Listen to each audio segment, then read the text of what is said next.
society. Our society was established 40 years ago, and it's a not-for-profit organization which promotes and preserves Bengali culture in the lower mainland area. Tonight's session is the second in a series of 5 lectures, and it will be moderated by Dr. Madhumanti Mandal. Madhumanti, over to you. Thank you, Mrs. Bhattacharya. It's my pleasure to introduce today to Professor Thibaut. He is currently an associate professor in the Department of South Asian Language and Civilization at the University of Chicago, where he teaches Bengali language and literature. And before moving to the States, he completed his bachelor's, master's, and PhD from EPHE Paris in France in Bengali. And he's fluent in Bengali, English, and French with a strong research competence in Apabhransha, Arabic, Assamese, Maithili, Oriya, Prakrit, Pali, and Sanskrit. So brace yourselves. And his primary domain of research is the history of literary practices in Eastern India, and more generally, the studies of poetics in multilingual context. His approach brings together textual criticism, literary hermeneutics, the study of traditional modes of philology, and the performance of poetry in religious and secular settings. His work on Bengali poetry in Arakan led him to explore the making of vernacular traditions within the Persianate world and the transfer of knowledge between South and Southeast Asia. He has a number of books. One of his monograph titled In the Shade of the Golden Palace, Alaul and Middle Bengali Poetics in Arakan explores the weaver of the prolific Bengali poet and translator Alaul.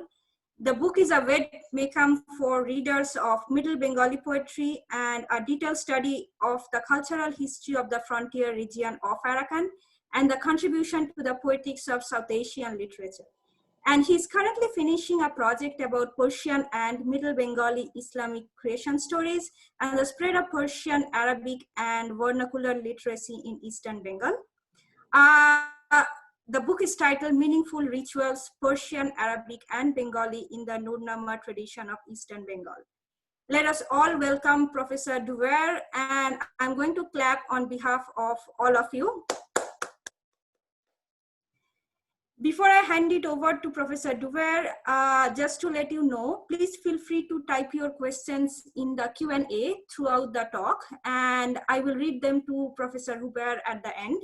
And also, if you want to ask your own questions, feel free to raise your hand using the Zoom control, and we shall unmute you during our Q&A at the end of the talk. So now over to you, Professor Duver.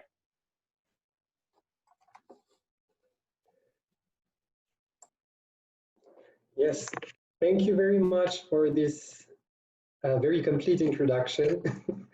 And of course, I want to thank the Lower Mainland Bengali Cultural Society and its president, Supriya Bhattacharya, and vice president, Bhaskar Bhattacharya, for inviting me and for making this webinar possible. It's a great pleasure. It's a great honor for me to have a chance to talk about this literature that I love so much.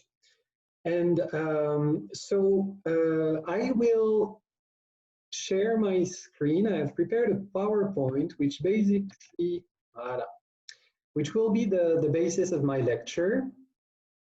So I will not read out a text. I will comment on the slides of these PowerPoint. I hope it will be a little more lively and conversational rather than reading a written paper. And I will start the timer immediately to make sure that I don't go over the time that I was given. So today I am going to tell you about lyric poetry in pre-colonial Bengal and questions of language, form, and trans-regional literary genealogy. So you will see maybe this title seems a little enigmatic at the moment. I hope it will become clearer in a moment. So what I want to do with you is first briefly discuss a set of preliminary topics that are meant to frame our conversation about lyric poetry. And then I will move on to a very short overview of the historical development of lyric poetry / short poetic forms. So we'll see in a moment more clearly what we're talking about. And then we will come to the fun part, which is the reading of a selection of poems that are meant to illustrate the beginning of this lyric tradition, not in Bengal proper, but in Mithila, and how this lyric tradition that originated in Mithila was received in further east in Bengal proper, and eventually in the kingdom of Arakan, which is maybe a chapter of this story that is lesser known. So we'll try to make sure to reach this part. Oh, there's one technical thing that I want to check for, because I'm sorry, because we'll also listen to at least a few seconds of a performance, and I have to reshare my screen and click, make sure the sound is here. Okay, now we're good.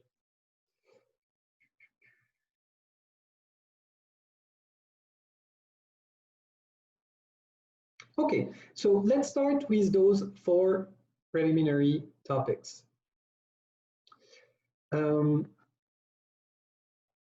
So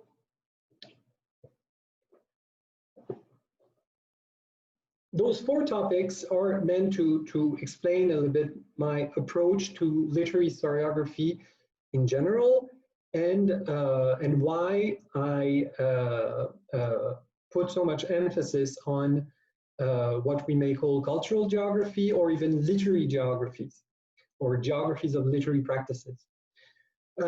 So we may put it this way by formulating this question, which is slightly rhetorical, I must admit, is: should we write a history of Bengali literature or a history of literature in Bengal?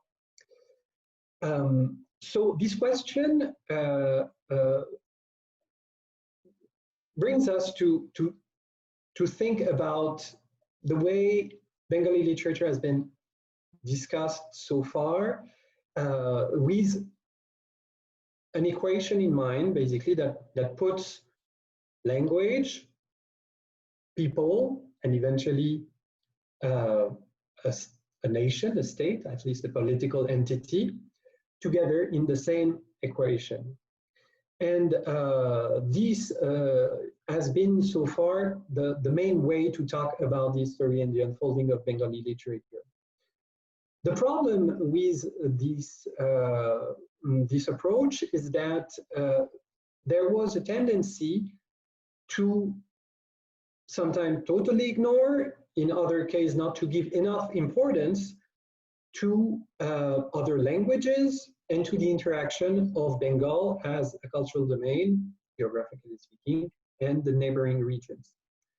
So that's why I propose to talk about the history of literature in Bengal and take the space, the geography, loosely defined as the point of reference. To put it simply, it is easier to historicize Bengal as a geographical region than it is to historicize Bengali as a language, and a language that corresponds to a people, which is even more problematic, you know.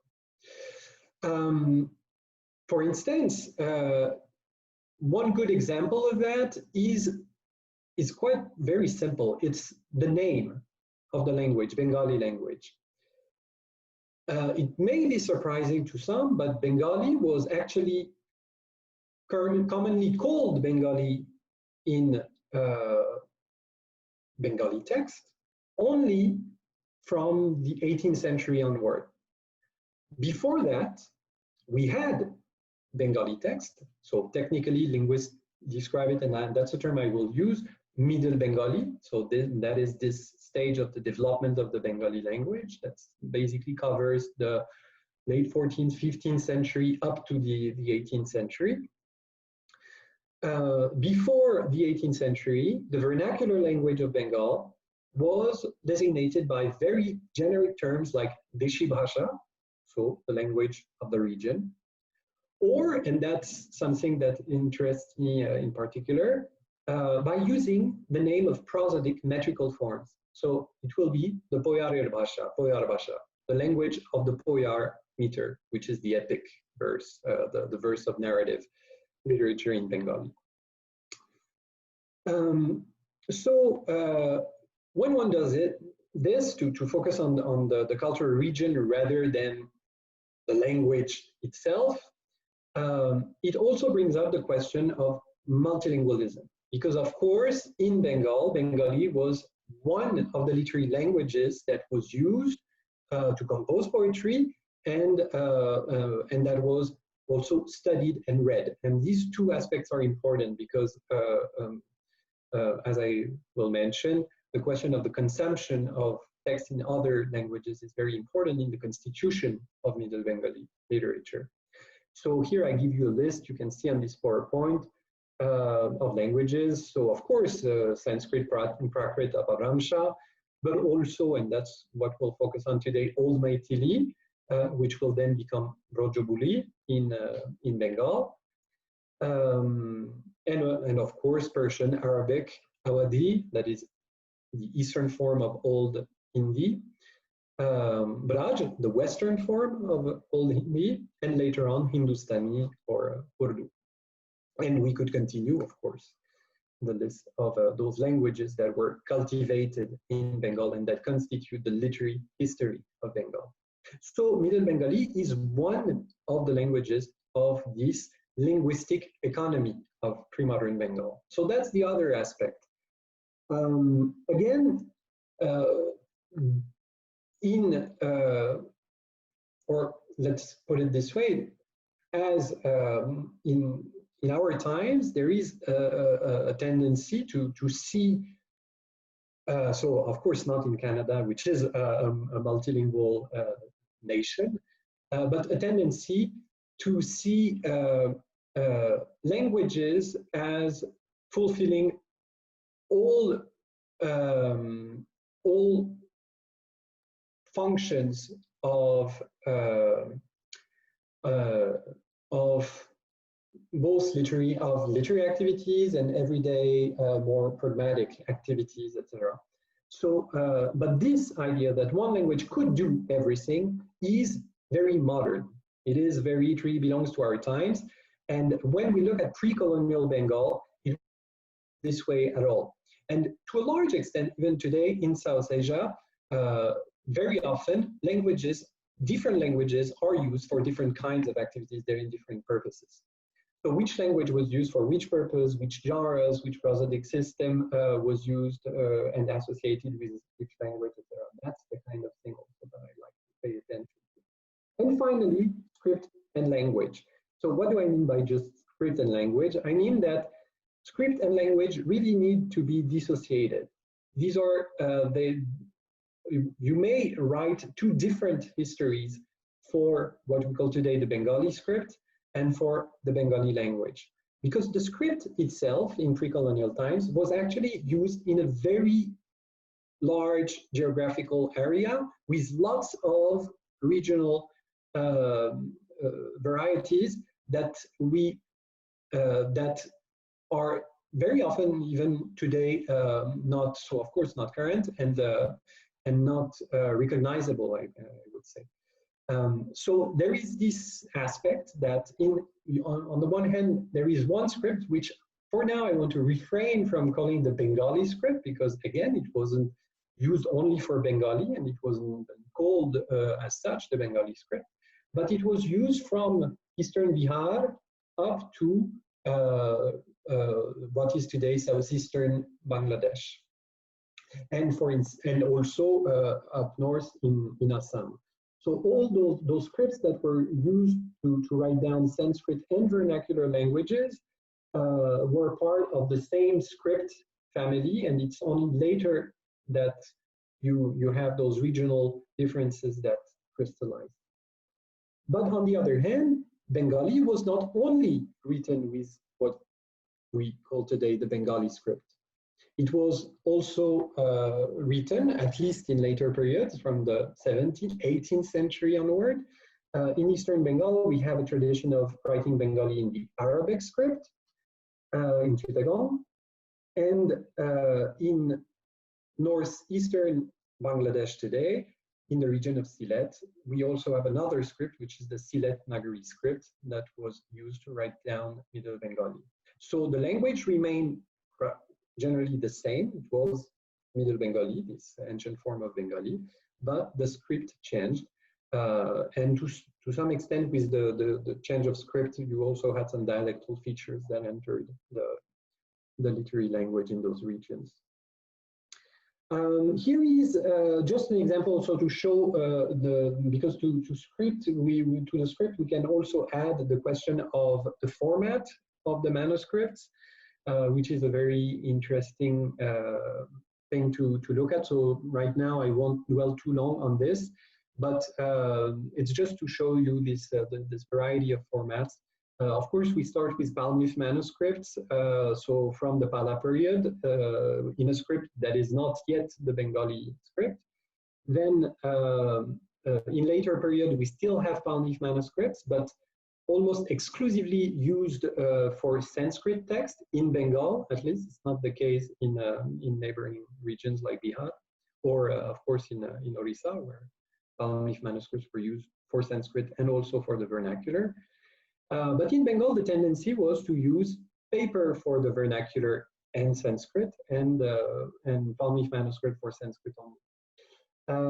And then you see those formats, different formats of paper manuscripts, etc. And here you have the codex format, which was taken from the Arabic Persian tradition.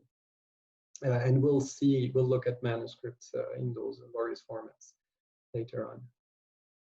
And just so I'm sure many of you know, but in those manuscripts in the codex format, so were mostly used by Muslims, although they were often also produced by Hindu copyists. And the pages would be turned from right to left, although the text itself is written in Bengali script, not in Arabic script. But you also have, like here, so it's very small, so you cannot see it, but it's Bengali in Arabic script.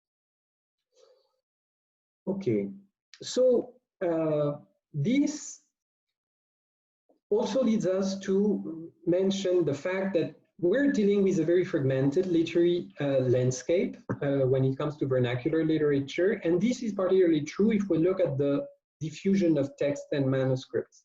So specific texts were read in very restricted regions. We have a very small set of vernacular texts that were read throughout the Bengali-speaking region. What are those texts that were read everywhere? Interestingly, these are texts that were composed during the Sultanate period, and especially the Hussein Shahi period, so in the 15th century. Why? Because it's a moment of political unity. It's a moment of political unity, and so text and literary practices are traveling. And we'll see that again with lyric poetry in particular. But for instance, the Kritibashi Ramayan and also Malador Boshu's Shri Krishna Bijoy are two texts that belong to the Sultanate period and that were actually read throughout the Bengali-speaking region. This is not true of other texts of later period, of the 16th, 17th century. For instance, the literature that I know better, which is the Bengali Muslim literature of Chittagong and Arakan, those texts, although we have hundreds, thousands of manuscripts of this literature produced in the 17th, 18th century, those texts never traveled. So they were not read in the western part of Bengal, and we have to wait the 19th century and the Bortola to see Chittagangians printing this regional literature in another location, that is in Kolkata. Okay, so it's just to indicate those general points about questions of the unity of the region and also its fragmented landscape. Because we'll talk about songs and performances and not only manuscripts, I want to emphasize that it's really true of text that circulated in manuscript form. The shorter form, and basically pachalis, so narrative text, the shorter forms are much more easy to bring from one region to another and did not always necessitate actually the manuscript, the format of the manuscript. They could be memorized and sung, etc. And of course, it's very important when we look at how Vidyapati's songs were received in Bengal. Just to have some chronological landmarks about now, so now I'm zooming in on lyric poetry itself. So here by lyric poetry, I mean short poetic forms. So what we call Odaboli in Bengali.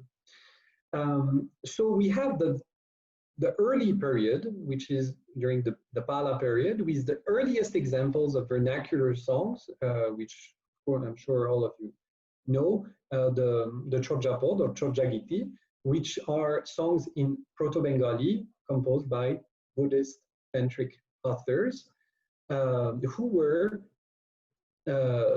part of course, they were monks and they were spiritual figures, but they were also part of the world of imperial monasteries. So it's you could say to some extent that we are, socially speaking, in a world that is between the court and the temple.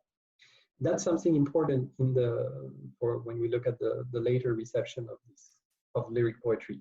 But the problem here with the Chorjapod is that although the language is Old Bengali, it's Proto-Bengali, the forms are very close to what we will find later on in the 14th, 15th, and later.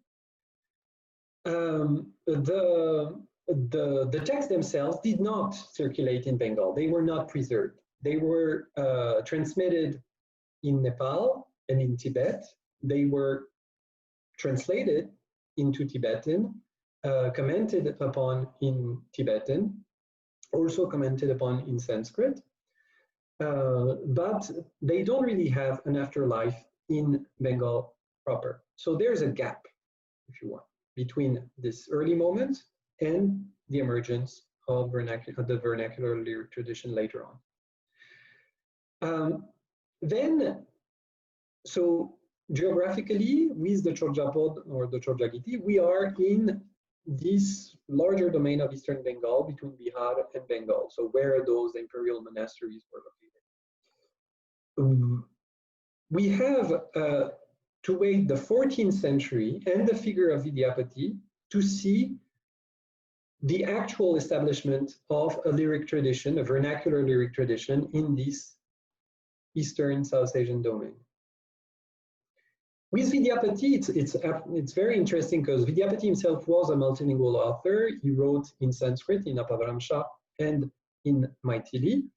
And if we believe the later accounts about Vidyapati, the corpus of his padas is really part of a project.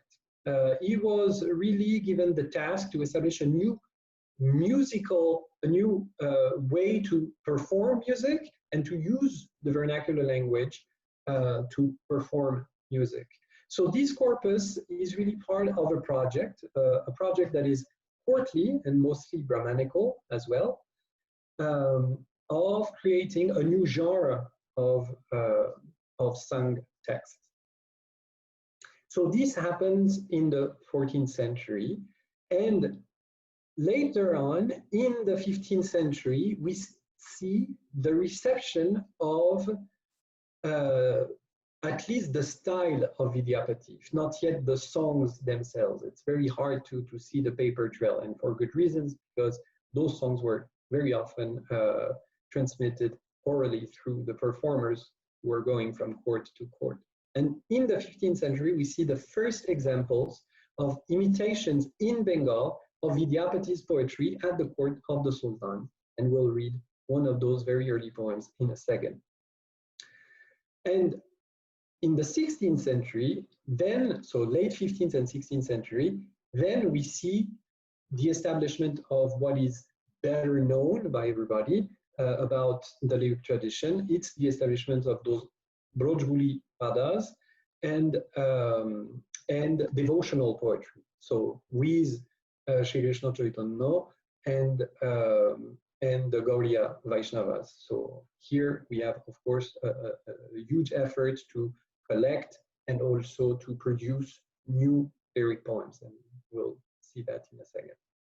Here, so in this outline, I also mentioned the emergence of the Middle Bengali Pachali. So one thing that is important to note, and we'll look at it when reading the songs, is that the language between the short forms, the Brojbuli padas, and the Middle Bengali Pachalis is different. The short forms imitate Old Maithili consciously, and it's an artificial language, and the meter uses a different system. It's a quantitative meter, which is different also from the quantitative meters of Sanskrit, and that's really a specific system. For Middle Bengali Pachalis, for narrative poetry, the meters are the Poyar and the Tripodi mainly, and they are syllabic meters. So it's a different system altogether. So earlier I was mentioning this question of economy of languages. That's what I'm talking about. Here we have different literary idioms that are used for different genres and that are associated with different metrical and prosodic systems. Now, a quick comment on the lyric in lyric poetry. So before I was telling you lyric poetry as short form, as opposed to the narrative Pachalis. And here, the question of the lyric. So it's a little misleading when we use the term lyric poetry, because you could say that in pre-colonial times, all literature was lyric, in the sense that all texts were sung, or at least cantilated, and very often accompanied with music and dance. We still have traces of this musicological apparatus in the manuscript themselves, of both narratives, poems, and in the short forms. But here, what is more important to note, I think, is that when we read pre-colonial text, whether in Middle Bengali or in Brojbuli, we only have part of the story, because those texts were meant to be performed. So a large part of the aesthetic effect of the composition has to do with the performance itself.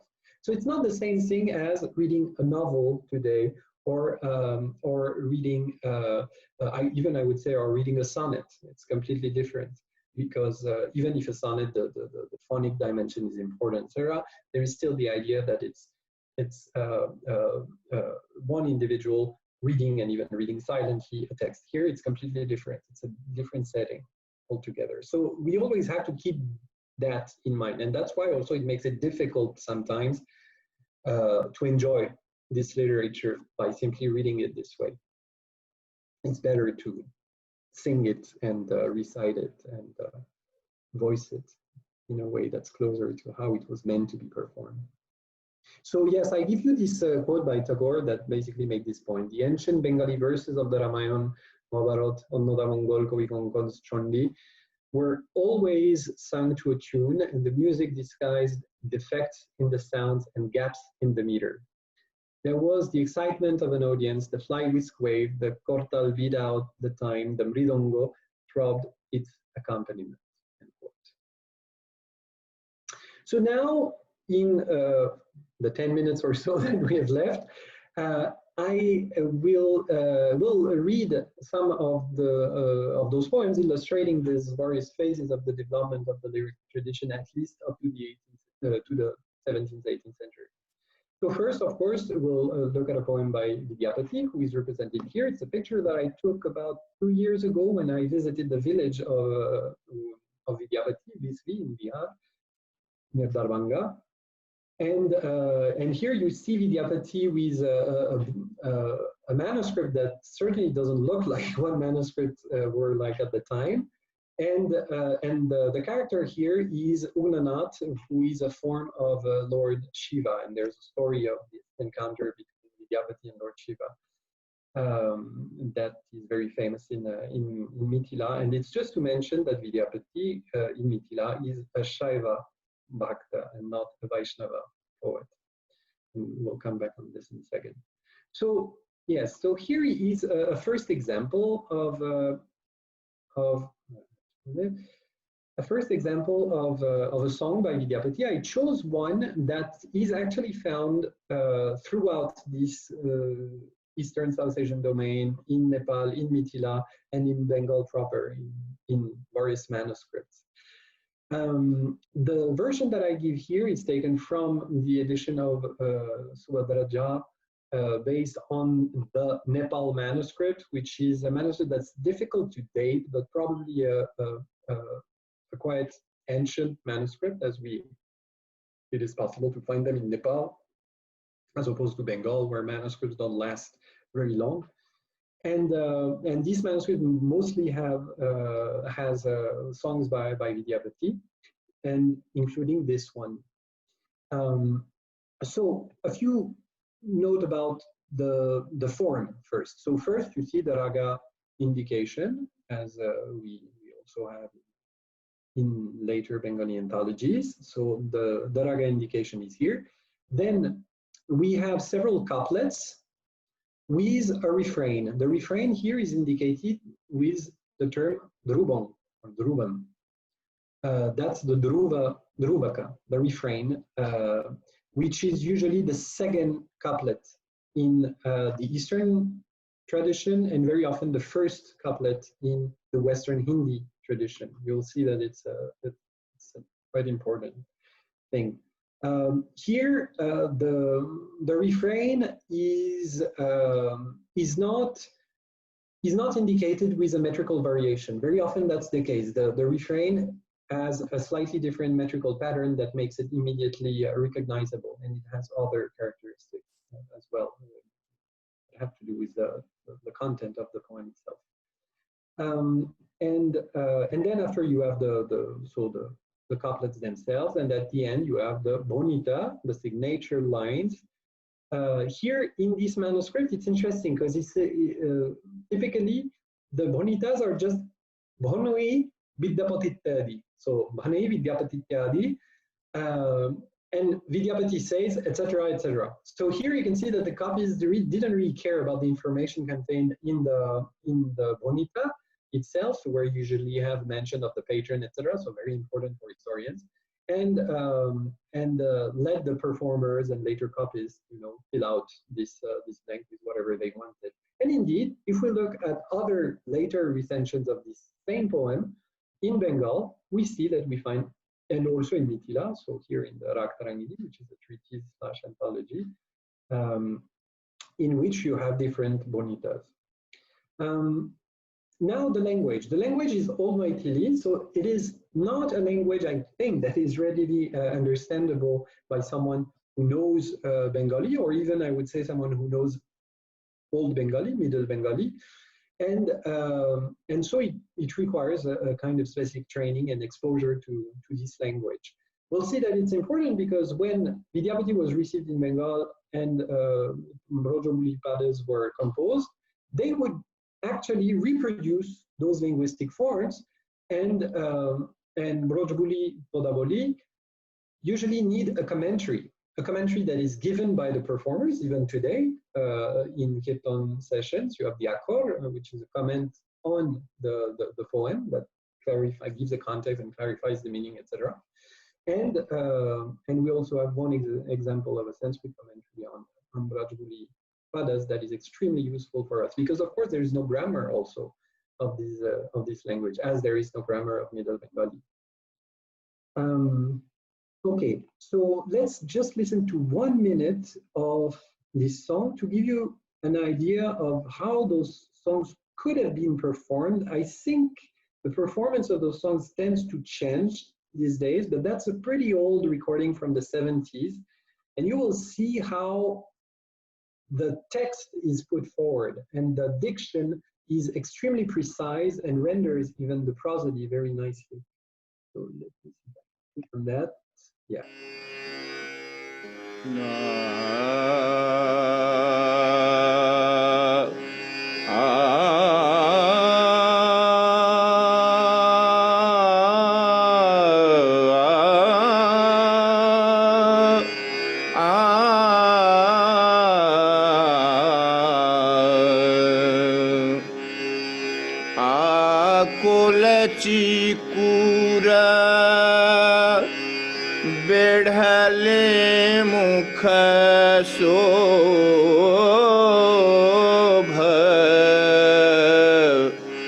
Rahu कयल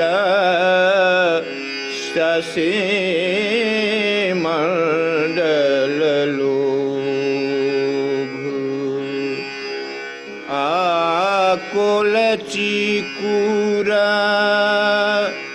बेढ़ले मुख शोभ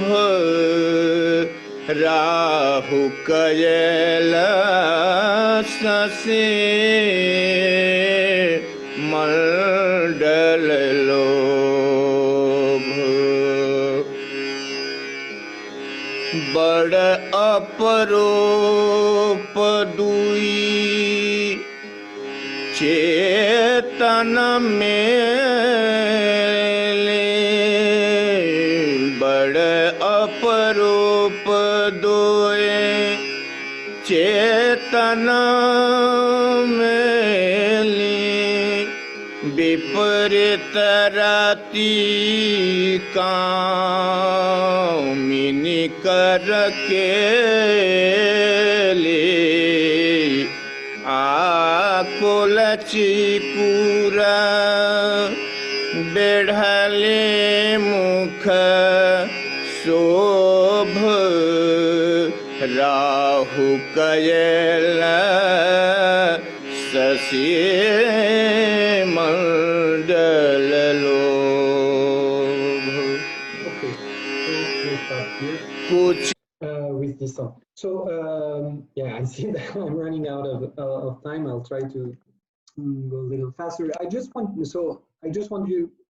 you to hear how those couplets are being sung. And as you could see, he actually here in this performance, he used the first couplet as the refrain. So let's look at this. Yeah.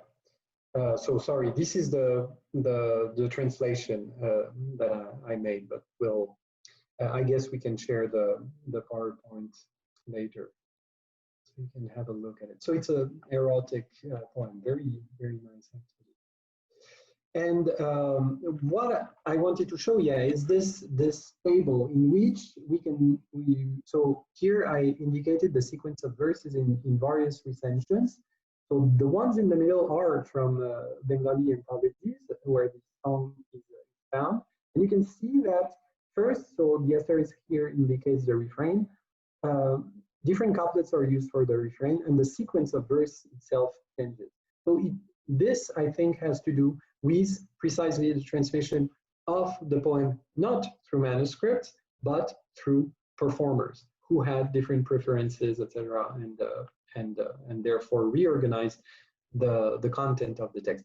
There are also, and I didn't indicate it, you could even hear it when listening to the song and looking at the text that I gave you. There are lots of variant readings, words that differ from one recension to the other.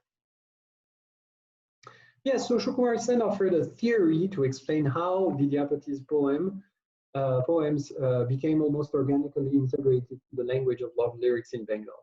And so basically his argument, so that's what's written here on this slide, is that the most prominent parts of the songs, not necessarily the entire songs, were transmitted and were used to compose new poems. So it was not necessarily the entire poem that was reproduced, but part of it, and that became the germ, you could say, of a new creation. And so here, that's an example of one of the earliest lyric poems we have from Bengal, from the court of Hussein Shah by Joshua Rajkhan, so it's probably an incomplete song. We only have 4 stanzas, which is a little short. But we have the refrain here. So here, this time indicated by a metrical variation. So here, this couplet is different from the other ones. And it's interesting. So of course, I don't have time to show you now. So just believe what I tell you. But the previous poem is metrically regular. It's entirely quantitative, and you can analyze it and scan it properly. This one is a mix of quantitative meter and syllabic meters. So you have some lines that can be scanned as a quantitative meter, and others that are purely syllabic and therefore correspond or closer to the features of Bengali phonology. So, and that's very typical of Brojobuli padas, because it wasn't natural at all for Bengali poets to use those quantitative meters, because in quantitative meters you have to differentiate between long and short vowels, and in Bengali you don't differentiate between short and long vowels. You do orthographically in the spelling, because the spelling is etymological, but it's not reproduced in the pronunciation. So so that made composing Brojobuli a very difficult exercise for Bengali speakers. So yeah, that's a very nice poem too, very short but very nice. And here we can see the Vaishnava dimension, which was I mean also present in the previous erotic poem. But it's still a courtly text. The one breast smeared with sandal paste, the other naturally white, a Himalayan snow peak, Meru's golden summit, both have met on her chest. So that's also a very Vidyapatian move, this description of a kind of fantastic landscape on the body of the Naika. Madhava, eager to see you, the beauty stumbles as she crosses the outer gate. So here we know we're describing Nobisharika, so Naika who goes to meet her lover. Her right eye colored with kohl, the left one plainly fair, with blue and white lotuses, 1,000 gods of love have worshipped the new moon. Again, an image we find very often in Vidyapati. And finally, the Bonita, the noble Hushon, Hussein Shah, the ornament of this world only knows such delight, so says Joshua Rajkhan. Yes, so I won't look at the details here, but so beyond the oral performances, we also have anthologies of such padas, in which we find many padas by Vidyapati, anthologies and treatises. And so from the 17th century onward, that's really how those lyric poems are being compiled and transmitted. The earliest ones are by Ram Gopal Das in his Roshkol Bogoti and Pitambar Das, relatives. And so that's where we found the text of Joshua Rajkhan that I just quoted. And then we have the great anthology. So there are several. Here I just mentioned some of them. So the first one, the earliest one by Bishwanath Chakraborty, whose pen name was, Horibollabh, the Konodagita Chintamani, which was compiled in Mathura, not in Bengal, interestingly. And that's the first anthology of Vaishnava Pada. So here we fully entered the domain of devotional poetry. Then we have the Podamrito Shomodoro by Radhammohan Thakur, which is very important because it's the only anthology that we have that's accompanied by a Sanskrit commentary, and the Sanskrit commentary is extremely useful to analyze and understand those Brojobuli padas, which are written in a language, again, that is very artificial and very difficult. And finally, a relative of Radhammohan Thakur, a few decades later, Vaishnav Das, who compiled the Podokol Potoru, which is the largest anthology with over 3,000 padas in it by more than 100 poets.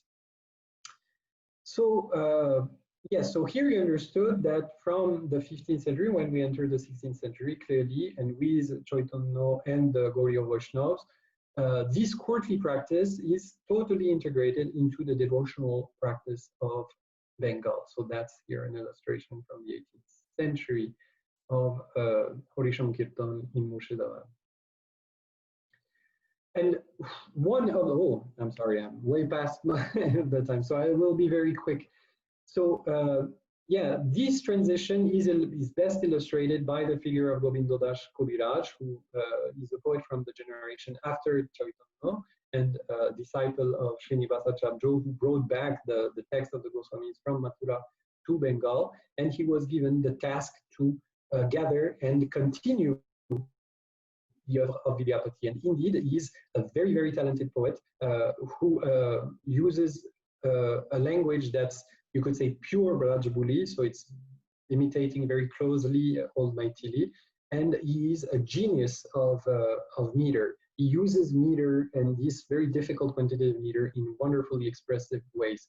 This poem that I give you here, so again, I'm sorry, you'll have to read it later when we circulate the PowerPoint, is actually an illustration of how Vidyapati was turned into a Vaishnava Bhakto in this period. And here it's Govinda Das who presents Vidyapati as a kind of intermediary in the transmission of Bhav, of this Vaishnava Bhav and Rasa. So here a little finding. It was identified, it was there in catalog manuscript, but no one, I think, has really looked at it. It's actually the earliest manuscript of the Padakalpataru, probably from the lifetime of Vaishnava Das, and it's kept in Paris in the Bibliothèque Nationale de France. It was copied in 1776. We don't know exactly when the Padakalpataru was compiled, but clearly it's around this time.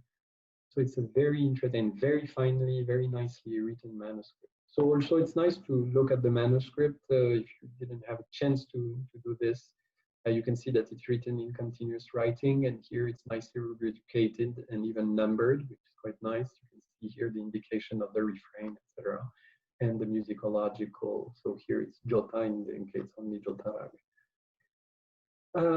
Okay, and the last chapter of our story, it is the travel eastward, further eastward of Vidyapati's poetry, not through the Gaudiyas, but through different channels, through, again, those courtly performers, most probably.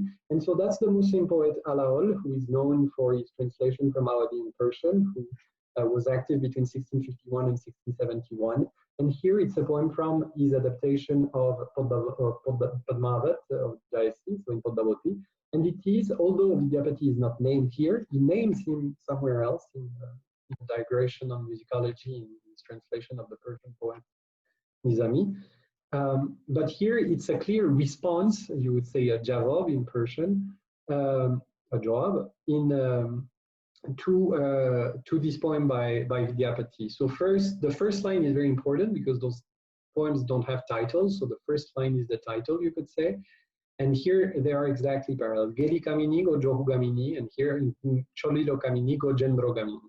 After the poems are quite different, you can see that sometimes he uses some words that are present in his model to create new images.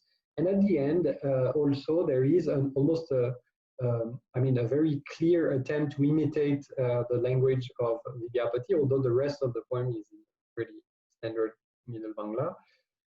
With in the Bonita, when he mentions his patron, Magon, he says Magon Naha Gunok Gaha. So Magon Naha, Magon Nat, so the Lord Magon. Gunok Gaha is Guner Grahok, so he's the one who buys qualities, so he knows how to appreciate them. And this ko, for instance, in Gunok is a mark of genitive in Maithili, that is not part of Middle Bengali. So it's a clear sign of the influence of this language here. So it's interesting to see how these Muslim poets receive the influence of Vidyapati, and that's something that's observable in other Padas by Alaol. So here, this pada is part of a narrative poem. So that's a song included in a narrative poem. So here is the translation. Again, I will invite you to read it when we'll have more time. And Alal's poem also, Alal's lyric poems were also found in anthologies. So it's another tradition of anthology of lyric poetry that only belongs to the region of Chittagong, again, in which we don't find the same poems that are compiled in Western Bengal by those Gaudiya Vaishnav poets. These are poems by local poets, poets from the 17th, 18th century, Hindu and Muslim poets, both. And they are part not of treatises on bhav and rasa, but on treatises on music, of rag tal namas, as they are called in Chittagong. And so here is an example, and these are 2 pages from a manuscript, as you can see, that was copied probably fairly late, in the late 19th or even early 20th century in Chittagong, and in which a fragment of a treatise on music by Alal is here. And in the same manuscript, you also have padas, so lyric poems that are recorded. And here you can see, so that was the first image that I showed you. That's also from this manuscript with very nice decorations. And here it's the colophon that's written in Persian, so by its Muslim owner. So it's also interesting to see that this tradition of lyric poetry is clearly a shared cultural item, I could say, of Bengal, in which clearly both Muslim and Hindu poets contributed. So I will stop here. So we have a few minutes for questions. I apologize for taking so long, and thank you for your attention. Thank you very much, Dr. Dugar. We do really, really appreciate this talk. It was a fascinating talk, and I'm going to clap on behalf of a room full of people, you can imagine. And now I can see a lot of learned members of our community here. We can see 1 or 2 people raising their hand. Yeah, and so please go ahead and raise more hands, and let's continue this discussion. So our Vice President is going to unmute you. And if you see you are unmuted, just go ahead and ask your questions.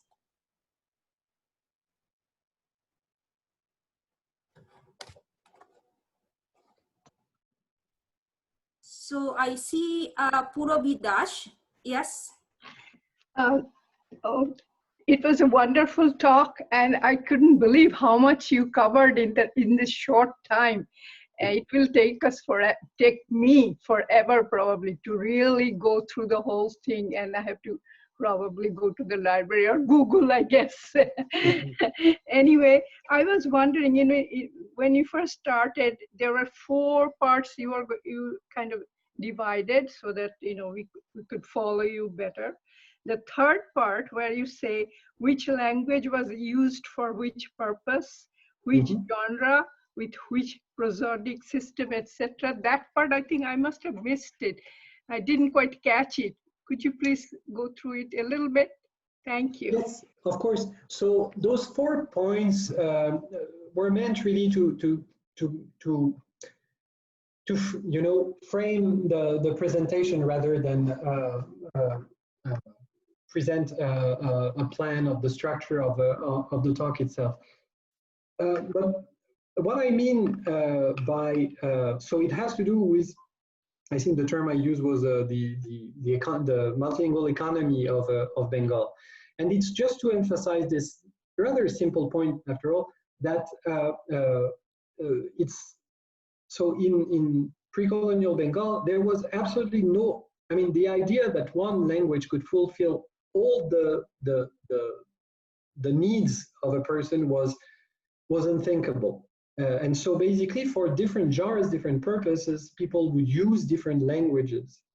And so for instance, here, just to take the basic, you know, this basic dichotomy between lyric poetry and so short forms and long forms, there is clearly a predominant use of Brojobuli for those short forms and of Bengali proper, so Middle Bengali, for the long narrative poems. We don't have narrative poems written in Brojobuli. It's only for those short lyric poems.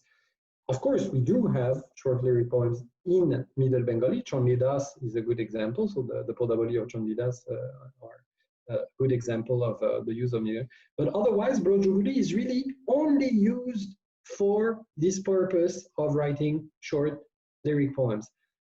It is true only in Bengal, because if you look at Assam, for instance, where a form of Brojobuli is also used, here Brojobuli is also used to write prose in theaters, in plays.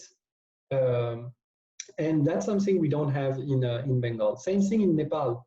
Some forms of, so old, here it's clearly Old Maithili, that's also used for the prose sections of some plays. One thing that I didn't mention also in passing, since I mentioned prose, it's interesting to note that in pre-colonial Bengal, there is no prose. There is no literary prose.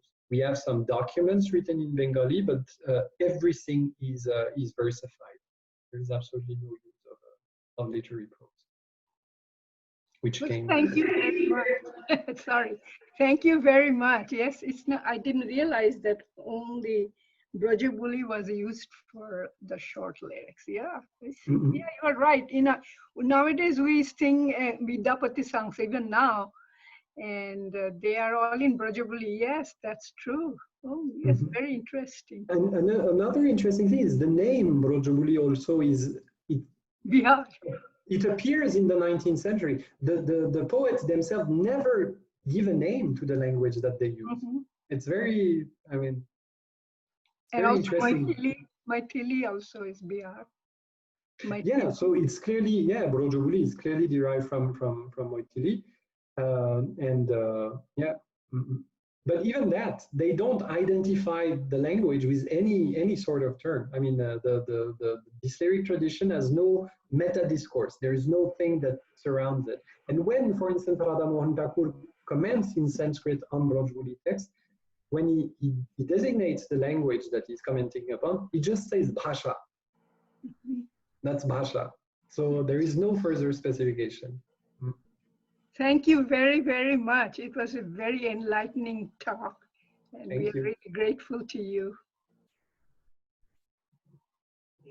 Thank you. Next, I see Nolina Bhattacharya.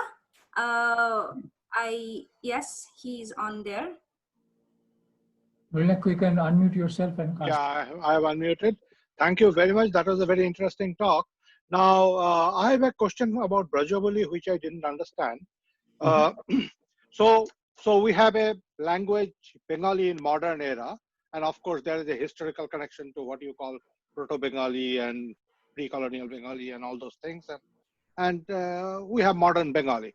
There must be something called modern Maithili, because it is one of the recognized languages. Okay, I don't know anything about that, but is there a modern language called Brajabuli which traces its ancestry to Brajabuli? And I'll just add the other part to the question. You must be familiar with Rabindranath Thakur's Bhanusingher Padavali. Of course, yeah. I'm no linguist, but we were taught that he manufactured that language just to mimic the Vaishnava Padavalis or whatever.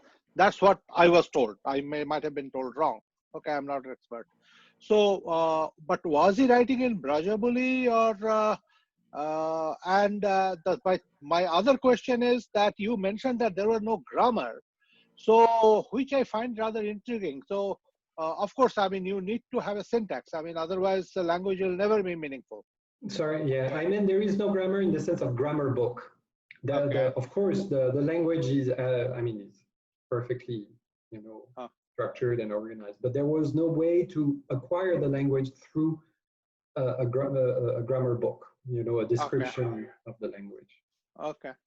Okay. So my question is about Brajabuli. Is there a modern language called Brajabuli, or is it a completely artificial language that created by poets and the same tradition continued with Rabindranath?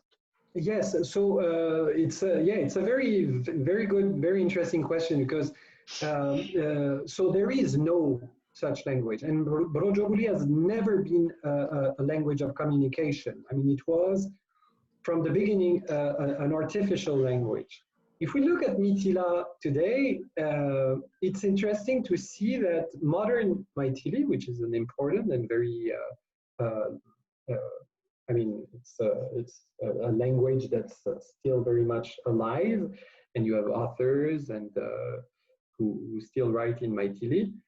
But modern Maithili is quite different from the old Maithili of Vidyapati. It has, the grammar has changed a lot. It has a very complex and very interesting grammar, modern Maithili.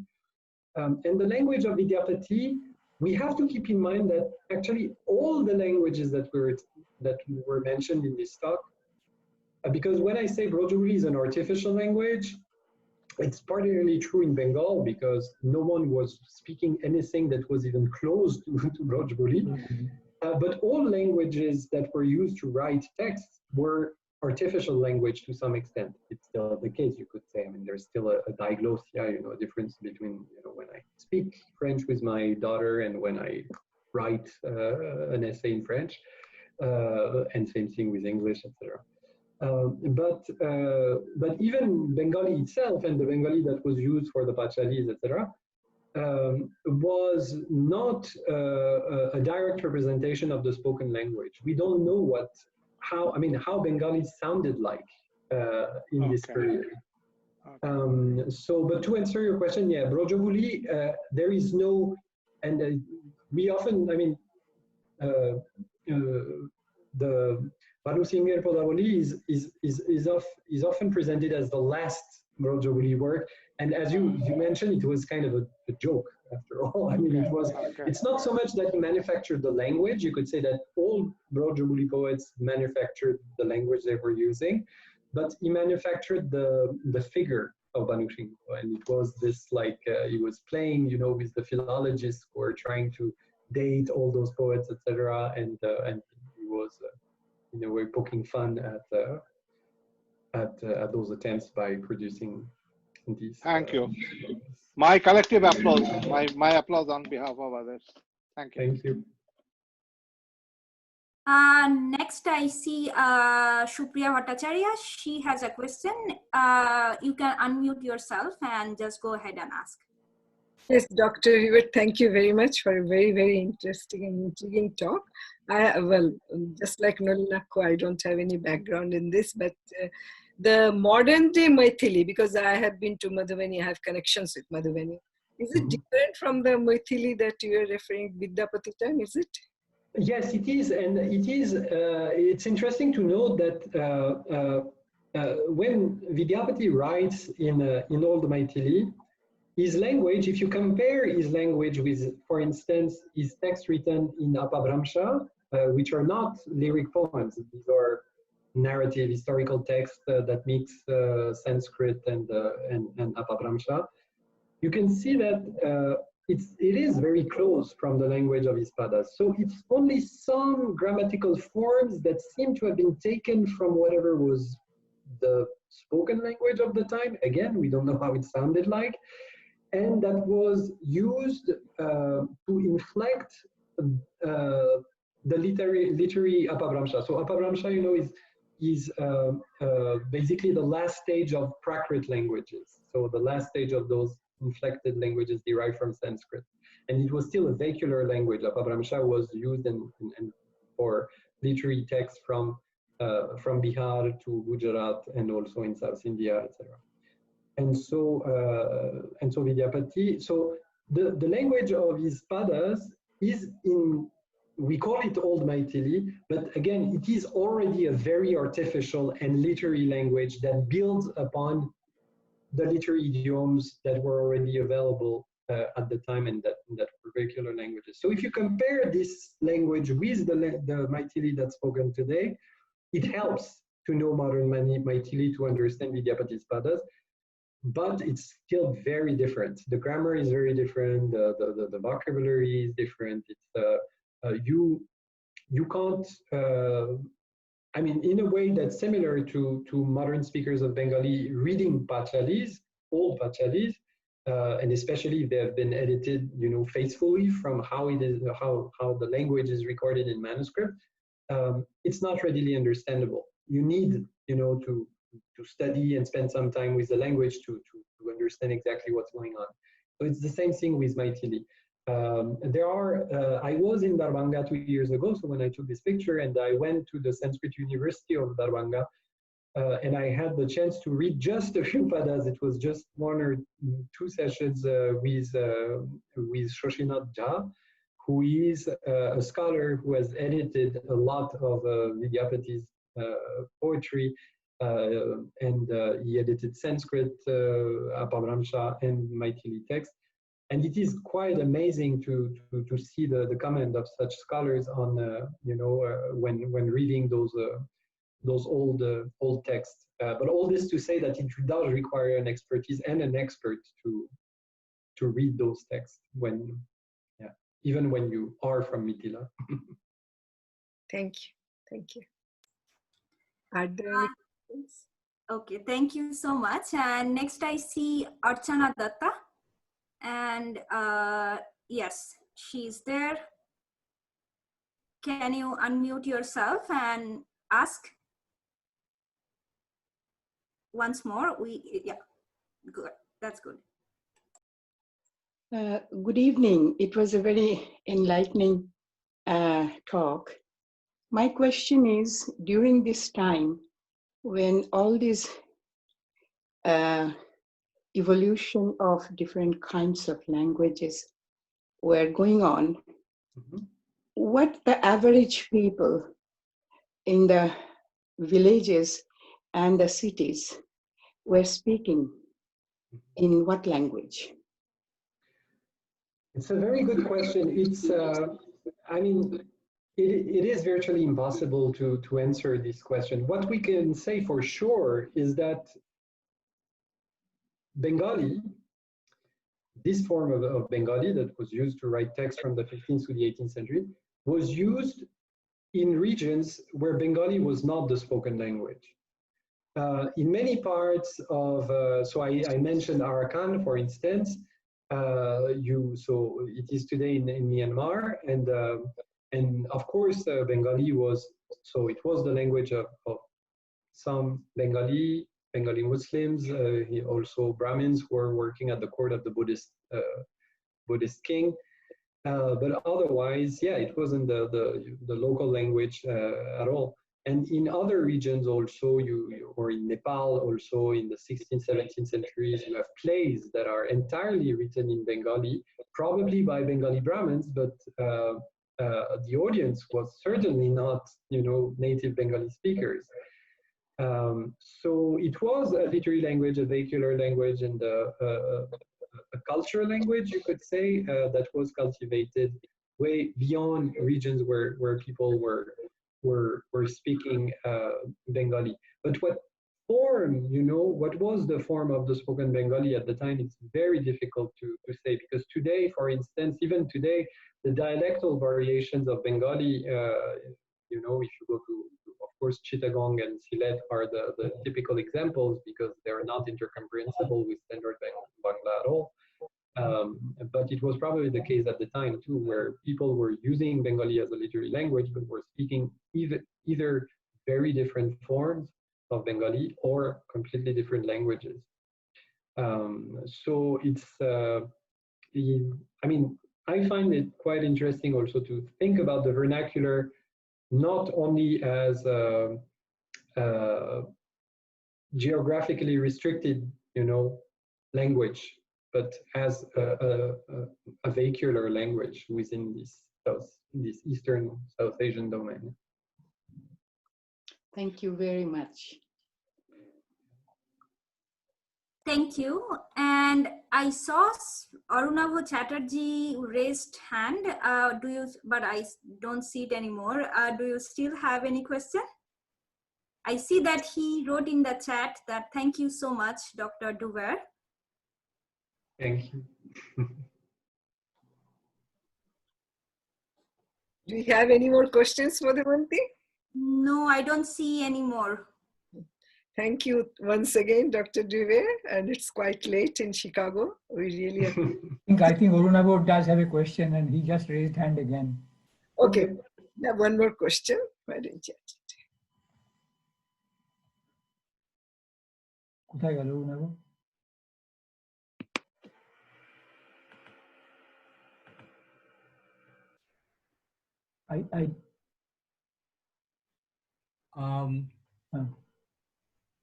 Hello, Dr. Thibaut. Yes. Hi. Yeah. Hi. So thanks very much for your talk. That way, then I was wondering about that. So which language would be closest at that time, which will be similar to the language we speak now? That was one of the questions I had. So are we talking about Brojoguli or current Bengali language? Yeah. So the current language, the current Bengali language that we speak now, what would be which language would be which will be similar to the one at that time that was spoken? I think you mentioned earlier Deshi Bhasha. Deshi Bhasha would be one of them. Oh, yes. Okay. So the term Deshi Bhasha applied to this written Bengali language that was used to compose Pachalis, etc. Yeah, it's an extremely generic term, and it's really, I mean, it doesn't, designate. I mean, it's really hard to read anything into it. It's one of the most generic terms you could use to. Oh. It just tells us that I am writing in this language, which is typical of a region. So, for instance, when do we encounter this term? Very often in translations and adaptations of text from Sanskrit, Persian, or Hindi into Bangla.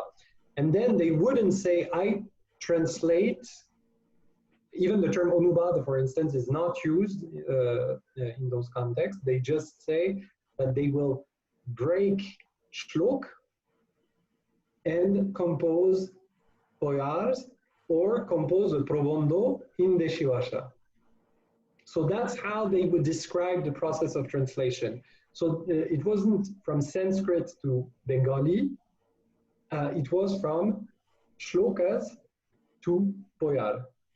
So it may seem like nothing like this, but it actually shows that people were perceiving languages differently. It was not so much to tie a language with a region, with a specific region or with a specific people, etc. They were more thinking in terms of forms, basically. And so alternatively, yeah. So and the term Deshi Bhasha really is it's the most. It's just to say I'm not writing in Sanskrit, because Sanskrit was by definition not Deshi. It was Marga. It was divine. Okay, that's great. Thank you so much. Thank you. Thank you so much. Before I let you go, I do have one question. It's a very general question. How did you get motivated in studying Bengali language, being born and brought up in Paris? And the next question would be, how do we keep this motivation on for the younger generation? We see many parents here, like, how do we keep it up? Like, how do we keep it alive? I know, and I know how it feels, because I have the same problem with my children, and convince them that they should keep, speaking French. And how I started, actually, I went to India when I was a teenager, and because my brother was in Delhi, he was working there for a year and a half. I just met Bengali friends who actually didn't bring me to Bengal, but I first went to Benares and I went to the Bengali Tola, and that's where I heard my first words of Bengali. And so then I came back, and I didn't start learning Bengali immediately. Of course, my first idea was to learn Hindi, because it seemed convenient. And I did teach myself some Hindi for a year. But then after the baccalaureate, when I finished high school, I decided that I would learn an Indian language. And I chose Bengali because in the meantime, I had looked at the literature, and I was already reading French translations of Tagore and things like that. And yeah, it looked like the most interesting language of the region for literature, for the study of literature. And I never regretted it, because then after I joined the INALCO in Paris, and I had absolutely wonderful professors who were both specialists of medieval Bengali literature, pre-colonial Bengali literature, France Bhattacharya and Philippe Benoit, who still teaches. So Professor Bhattacharya is retired now, but she's still very active and keeps translating and publishing books, etc. And so of course, yeah. So I was almost the only student in the Bengali program for the time. So I really studied from the first year to the MA. So I did my entire college years, you would say, in Paris and in Bangla. And then I also started studying Persian, and I went to India. Unfortunately, I spent unfortunately, it was a wonderful experience, but I was for a year in Hyderabad on a grant, and I studied Sanskrit there while I was teaching French and studying Sanskrit. And then later on, I would go every year to India, to Kolkata, and to Bangladesh for my research on Alaul. I spent a lot of time in Bangladesh and love this place too. Great, thank you so much for sharing. I would now. I didn't answer though, and I'm not sure I have an answer about how to motivate the younger generation to study Bangla. But for a quick answer would be, again, I mean, for me, looking at things from outside, I could immediately see how rich and how inspiring it would be for me to access Bengali literature. We were talking about songs today, which also is an absolutely wonderful part of Bengali culture, and yes, so I think the best thing to do is to share your own enjoyment of Bengali culture and bring them to Bengali through the example of the own joy that you take when reading Bengali literature and speaking Bengali, etc. Thank you very much for sharing your experience. I now pass it on to Supriya Bhattacharya. There's a comment from Aparajita Guha. Did you see that?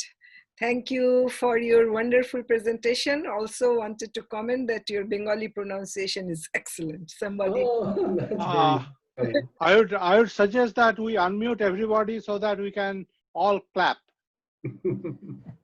Sure. And I don't know how to do that. And you're a wonderful moderator. And thanks. Yeah, thank you very much, Professor Thibaut for coming. Thank you. If you ever come to Vancouver, we are here too. I'd love to. I'll let you know. Thank you very much. Okay. Thank you. Good night. Good night. Thank you very much. Thank you.